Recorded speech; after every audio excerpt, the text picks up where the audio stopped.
अस्सलाम वालेकुम। मेरा नाम शहाबुद्दीन, सहरसा बस्ती, वार्ड नंबर 28।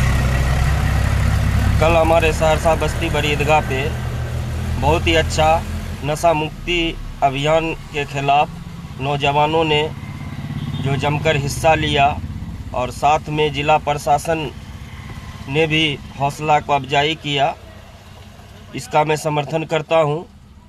लेकिन इसी के साथ मैं नूरुल्लाह नोमानी का विरोध भी करता हूं, क्योंकि उसने जो फतवा दिया, इसको फतवा कहते हैं, जो फतवा देने का हक सिर्फ आलिमों और मुफ्तियों को दिया गया है।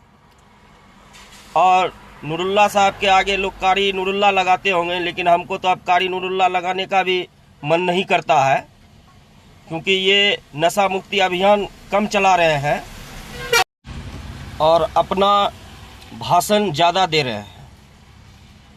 मैं आपको बता देता हूं कि आप हुक्मरान नहीं है कि आप कहेंगे कि किसी के जनाजा में कोई शरीक नहीं होगा, या कोई आलिम या कोई मौलवी किसी का निकाह नहीं पढ़ाएगा।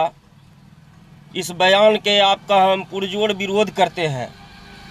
और मैं आपसे ये भी कहना चाहता हूँ, इससे पहले आपने डीजे पर प्रतिबंध लगाया था, क्या आप हमको जवाब दीजिए कि डीजे अभी तक सहरसा बस्ती में बंद हुआ या नहीं हुआ। और हमारे सहरसा बस्ती के नौजवान को गुमराह मत कीजिए, बात मुद्दे की कीजिए। आप नशा मुक्ति को बंद करने आए हैं, उसके साथ हम भी हैं, सिर्फ नशा पे बात कीजिए। और जनाजा नहीं पढ़ाएंगे, निकाह नहीं पढ़ाएंगे, ये सब बात आप सहरसा बस्ती में आकर बीच में रह के सम्मान पाकर नहीं बोल सकते हैं आप। कल इसी नशा मुक्ति अभियान के बीच हम लोगों के बीच एक शख्सियत जिला प्रशासन की तरफ से, उनका मैं नाम नहीं जानता हूं, उसने आपके बयान पर जवाब भी दिया और बोले कि मैं गुस्ताखी चाहता हूं, लेकिन फिर भी बोलना पड़ रहा है। और कुरान और हदीस के रोशनी में बात को रखते हुए उन्होंने अपनी बात को जो रखी है, इस बात से भी आपको शर्म होनी चाहिए कि जो काम मुफ्ती का है फतवा जाहिर करने का, वो काम आप कर रहे हैं। और आप इस काम को करने से पहले और इस बात को बोलने से पहले ये सोचें कि आप जो बड़े बड़े लोगों के यहाँ जाकर खाना खाते हैं और वहाँ से चंदा वसूलते हैं, आप उस समय सोचते हैं उसका कमाई हराम का है या हलाल का है, वो कैसे कमा कर लाता और कैसे आपको खिला रहा है। आपको जब वहाँ शर्म नहीं आता है तो निकाह पढ़ाने में क्या शर्म है, और जनाजा पढ़ाने में आपको क्या हर्ज है। अरे आप सहरसा बस्ती नहीं आए तो इससे पहले क्या सहरसा बस्ती का लोग मुर्दा था क्या? या सहरसा में आप जब से आए तब से नौजवान जागा है, या तब से नौजवान जो है, हमको लगता है आपके आने से हमारे बस्ती में सबसे ज़्यादा नौजवान नशा करने लगा है। क्योंकि आपके जैसा लोग कभी ये बात नहीं किया कि आइए मदरसा में हम बच्चों को भेजिए, मैं फ्री में पढ़ाऊँगा, वजीफ़ा में पढ़ाऊँगा, हमारे मदरसा में बहुत सारा फंड आता है, मैं एक नशा मुक्ति केंद्र खोल देता हूँ, उसमें आप लोग सहयोग करें।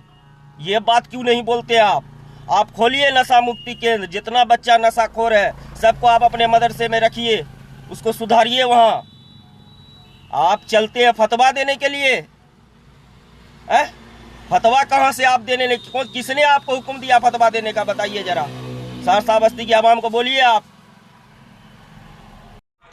और अंत में एक बात और बोलना चाहेंगे कि हमारे वार्ड के और हमारे पड़ोस के वार्ड के जितने वार्ड परिषद हैं और वार्ड प्रतिनिधि हैं, पहला जिम्मेदारी आपका है इस नशा मुक्ति अभियान के खिलाफ आप लोगों को एक्शन में आना पड़ेगा। अगर आप लोग एक्शन में आइएगा, हम सभी नौजवान आप लोगों के साथ भी रहेंगे और जहां कहिएगा वहां चलेंगे भी। लेकिन बात जब हमारे क्या कहते हैं निकाह और जनाजा या कुरान खानी या किसी भी तरह का मामला बिना सोचे समझे कोई भी मौलाना अगर देता है तो उसका विरोध भी आपको हम लोगों के साथ करना पड़ेगा। और इसके आगे हम कुछ नहीं कहेंगे। अगर हमारी बात से किसी को भी तकलीफ़ हुई हो तो हमको फ़ोन कर सकते हैं या हम माफ़ी मांग रहे हैं।